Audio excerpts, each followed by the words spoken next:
Hello दोस्तों, refix India के YouTube channel पे आपका फिर से स्वागत है। तो दोस्तों, आज की वीडियो में हम बात करते हैं। हमारे पास सेट आया है जो कि एसर कंपनी का सेट है। तो अभी क्या है दोस्तों, इसके अंदर जो है पैनल लग के आया है जो कि 4K पैनल रहता है। और 4K पैनल में सबसे ज़्यादा प्रॉब्लम आती है, पैनल के ग्लास सबसे ज़्यादा शॉर्ट होते हैं।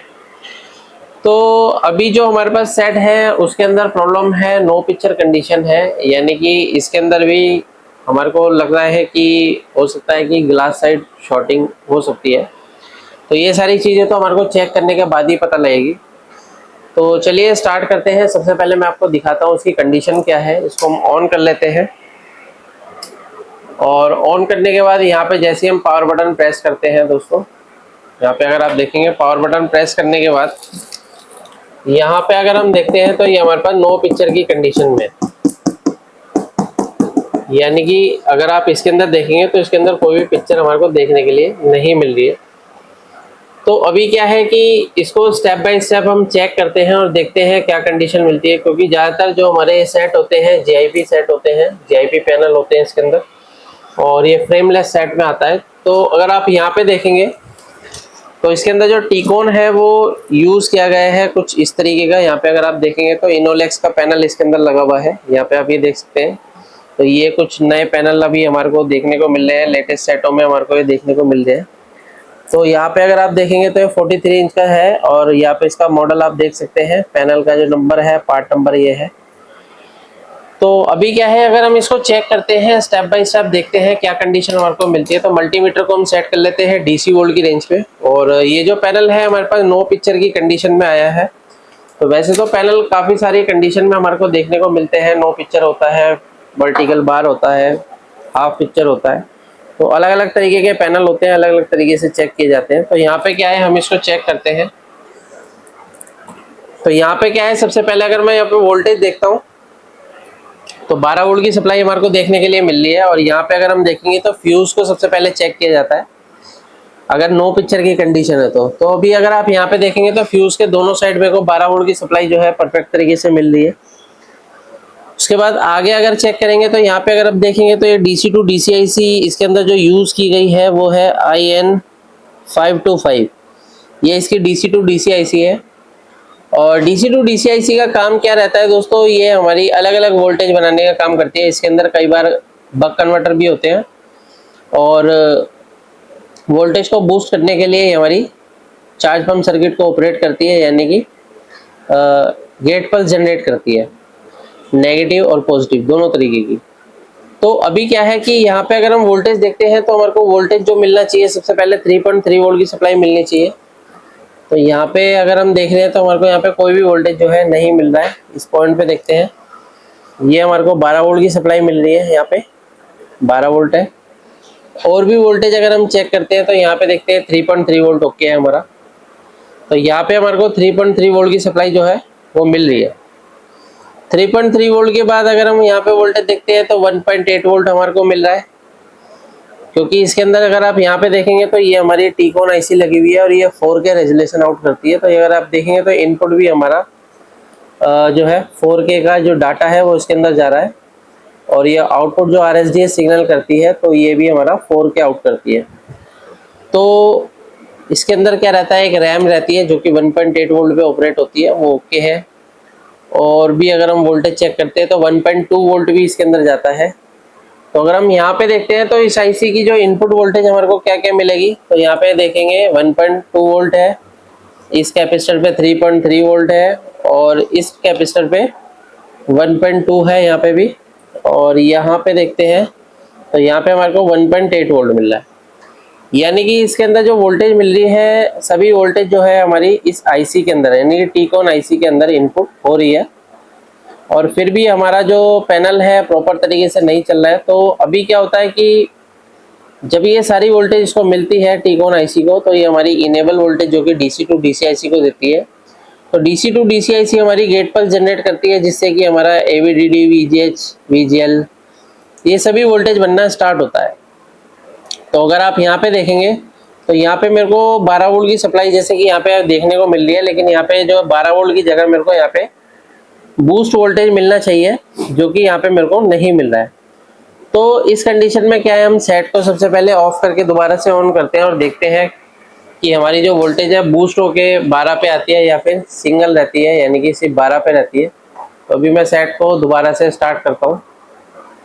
ये मैंने ऑन कर लिया है। तो अगर आप यहाँ पे देखेंगे तो 12 वोल्ट हमारी स्टेबल है, यानी कि यहाँ पे कोई भी वोल्टेज जो है हमारी बूस्ट होके वापस नहीं आती है।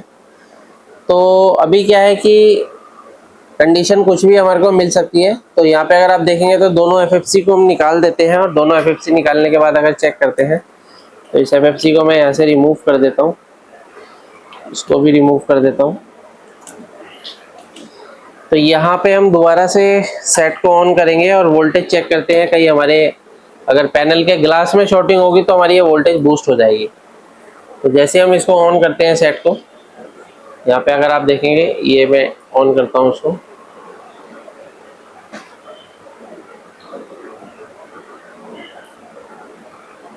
तो अभी मेरा सेट ऑन हो गया है और यहाँ पे देखेंगे अभी भी हमारा यहाँ पे 12 वोल्ट पे ही ये अटका हुआ है। तो इसका मतलब ये है दोस्तों कि हमारे जो प्रॉब्लम है वो टीकॉन बोर्ड में ही है कहीं ना कहीं, क्योंकि टीकॉन बोर्ड जो है वोल्टेज को बूस्ट नहीं कर पा रहा है, क्योंकि हमने यहाँ पे देखेंगे दोनों एफएफसी निकाल दिए फिर भी सेम कंडीशन है। तो इस कंडीशन में देखिए दोस्तों हमारे को क्या करना होगा, सबसे पहले हम ये देख लेते हैं कि हमारी जो डीसी टू डीसी आईसी है, अगर डीसी टू डीसी आईसी खराब हो जाएगी तब भी हमारे इस तरीके की कंडीशन देखने को मिल सकती है। और अगर हमारे टीकॉन बोर्ड में कहीं ना कहीं शॉर्टिंग होगी तब भी हमारे को इस तरीके की कंडीशन देखने को मिल सकती है। तो इस कंडीशन में मैं क्या काम करता हूँ, सेट को ऑफ कर लेता हूँ और ऑफ करने के बाद सबसे पहले हम यहाँ पे शॉर्टिंग चेक करते हैं। कई बार पैनल के अंदर शॉर्टिंग मिलती है, तो यहाँ पे हम मल्टीमीटर को सेट कर लेते हैं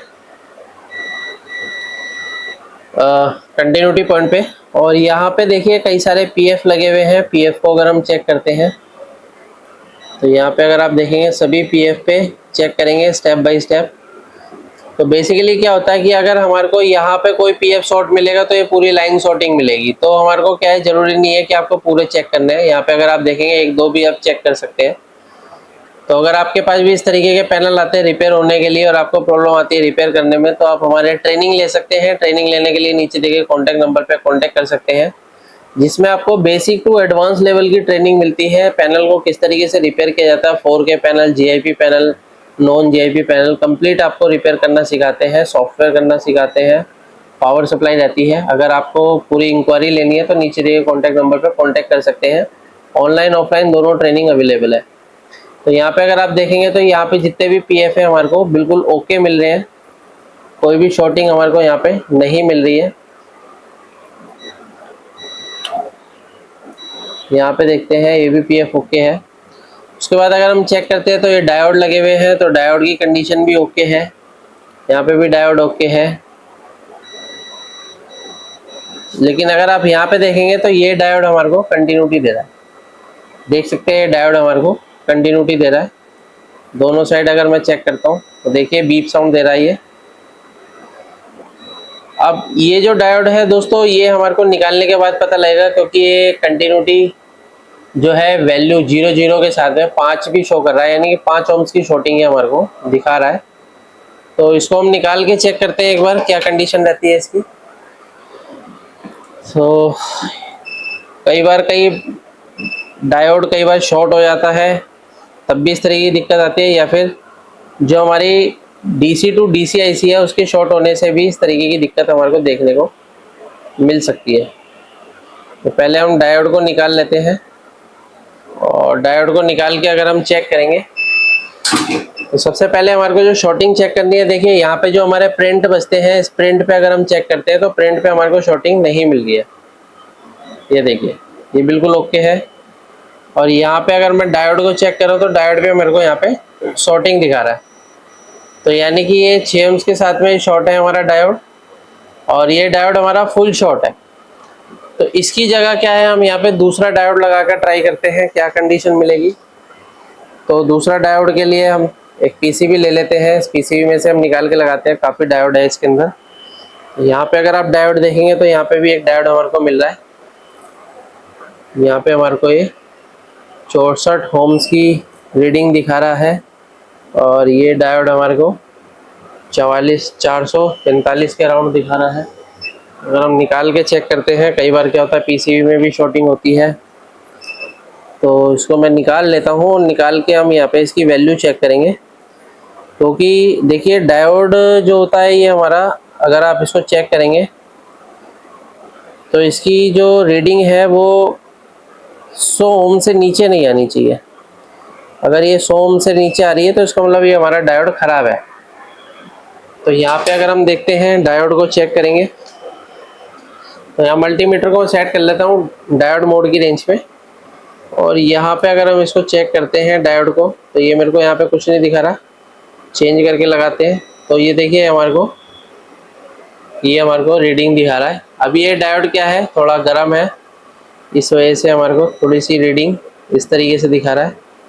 और जो इसके अंदर डायोड लगे हुए हैं इसकी रीडिंग अगर हम चेक करते हैं क्या दिखा रहा है, यहाँ पे भी हमारे को 158 ओम्स दिखा रहा है, 158 की वैल्यू दिखा रहा है। इसके अंदर देखते हैं तो ये हमारे को क्या वैल्यू दिखा रहा है, तो ये हमारे को 163, यानी कि ऑलमोस्ट ये डायोड हमारा ओके है। तो इस डायोड को अगर हम लगाते हैं, तो लगा के अगर हम ट्राई करते हैं क्या कंडीशन रहती है, तो यहाँ पे क्या है मैं थोड़ा सा पेस्ट लगा लेता हूँ ताकि हम फिनिशिंग से डायोड को लगा सकें। तो ये जो डायोड है इसकी हमारे को डायरेक्शन देखनी पड़ेगी। ये हमारा इस तरीके से सीधा डायोड है, तो इसको लगा लेते हैं हम इस तरीके से। तो दोस्तों अगर आपके पास देखिए पैनल को रिपेयर करने में दिक्कत है, आप अपने काम को आगे बढ़ाना चाहते हैं, तो अभी हमारी ट्रेनिंग जो है वो स्टार्ट होने वाली है, जो कि 15 तारीख से नया बैच स्टार्ट होगा। तो आप जल्दी से जल्दी अपनी बुकिंग करा सकते हैं। ज़्यादा सीटें हमारी होती नहीं है, ज़्यादा भीड़ भाड़ हम इकट्ठी नहीं करते, क्योंकि हमारी जो ट्रेनिंग रहती है हमारे सर्विस सेंटर में रहती है, जहाँ पे हम रिपेयरिंग का काम करते हैं। तो यहाँ पे आप ये देख सकते हैं ये हमारा रिपेयरिंग सेंटर है पूरा। तो यहाँ पे क्या होता है, अलग अलग सेट रिपेयर होने के लिए आते हैं, अलग अलग कंपनी के आते हैं, अलग अलग कंपनी के पैनल होते हैं और अलग अलग तरीके के फॉल्ट होते हैं। तो वो सब चीज़ें आपको यहाँ पे देखने को मिलेगी, सीखने को मिलेगी, पैनल किस तरीके से काम करता है, ये सब चीज़ें आपको मिलेगी। अगर आपका दिल्ली आना पॉसिबल नहीं है तो आप ऑनलाइन ट्रेनिंग भी ले सकते हैं। तो अभी क्या है, यहाँ पे हमने डायोड को लगा दिया। डायोड लगाने के बाद अगर हम इसकी वोल्टेज चेक करेंगे सबसे पहले, तो मैं इसको मल्टीमीटर को सेट कर लेता हूँ दोबारा से डीसी वोल्ट की रेंज पे, और यहाँ पे क्या है सेट को ऑन करते हैं और फिर देखते हैं। कई बार क्या होता है डायोड लगाती दोबारा शॉर्ट हो जाता है, तो ऐसा ना हो, आई होप ये चल जाए, नहीं तो हमारे को डीसी टू डीसी आईसी भी रिप्लेस करनी पड़ सकती है। तो यहाँ पे मैं सबसे पहले एवीडीडी पे वोल्टेज चेक करूँगा। सेट को मैं ऑन कर लेता हूँ। तो ये मैं यहाँ पे पावर बटन प्रेस करा, तो अगर आप यहाँ पे देखेंगे तो 14 वोल्ट की सप्लाई हमारी बन गई है। तो 14 वोल्ट यहाँ पे बन गया है, यानी कि पहले यहाँ पे 12 वोल्ट की सप्लाई थी, अभी हमारी 14 वोल्ट है। और यहाँ पे अगर वोल्टेज देखते हैं तो ये हमारा 24 वोल्ट है, यानी कि हमारा वीजीएच का डायोड था। तो वीजीएच का डायोड शॉर्ट होने की वजह से हमारे को इस तरह की कंडीशन मिल रही थी, जिस वजह से हमारा जो पैनल था वो नो पिक्चर की कंडीशन में था। तो ये थी शॉर्टिंग। पैनल को निकालने के लिए किस तरीके से आप निकालेंगे शॉर्टिंग। अभी हम क्या है इसको कंप्लीट करते हैं, और कंप्लीट करने के बाद देखते हैं पैनल के अंदर और कोई प्रॉब्लम तो नहीं है। कई बार क्या होता है बाहर आ जाता है। यहाँ पे हम इसको लगाते हैं प्रॉपर तरीके से, क्योंकि पैनल जो आते हैं हमारे पास पूरे टेस्ट होके आते हैं, पूरे चेक होके आते हैं। काफ़ी सारे जो मैकेनिक होते हैं वो पूरा चेक करके यहाँ पे लेकर आते हैं, और काफ़ी कंडीशन ख़राब भी कर देते हैं, काफ़ी टाइम भी लग जाता है पैनल को रिपेयर करने में। और जो कस्टमर के पैनल होते हैं जल्दी रिपेयर हो जाते हैं, क्योंकि वो फ्रेश होते हैं। अभी यहाँ पे जो हमारा स्टैंड बाई कंडीशन में है सेट, इसको ऑन करते हैं। तो ऑन करने के बाद अगर हम इसकी कंडीशन देखेंगे क्या है, यहाँ पे अगर आप देखेंगे तो एसर जो है इस पर लिख के आ गया है, यानी कि ये जो पैनल है हमारा कंप्लीट हो चुका है, पूरी तरीके से ओके हो चुका है। तो थोड़ा सा वेट करते हैं, थोड़ा इसको आगे होने का। तो इस तरीके से आप पैनल को किसी को भी रिपेयर कर सकते हैं, क्योंकि पैनल को सबसे ज़्यादा प्रॉब्लम आती है रिपेयर करने में, टेक्नीशियन रिपेयर नहीं कर पाते हैं, क्योंकि पैनल का पूरा वर्किंग प्रिंसिपल आपको पता नहीं लग पाता। तो ये सारी चीज़ें हम बेसिक टू एडवांस लेवल की ट्रेनिंग कराते हैं, जिसमें आपको सारी चीज़ें बताते हैं किस तरीके से पैनल को रिपेयर करना है, किस कंडीशन में आपको स्कैनिंग लाइन को सही करना है। तो यहाँ पे अगर आप देखेंगे ये लोडिंग हो रहा है, थोड़ा सा वेट करते हैं। तो ये हमारा पैनल जो है पूरी तरीके से रेडी है। ये देखेंगे पूरी तरीके से रेडी है, कोई इसके अंदर लाइनिंग नहीं है, कोई कुछ नहीं है, फर्स्ट क्लास तरीके से हमारा पैनल चल रहा है। तो अगर आपको वीडियो पसंद आए तो वीडियो को लाइक करें, शेयर करें, कमेंट करें। Thank you.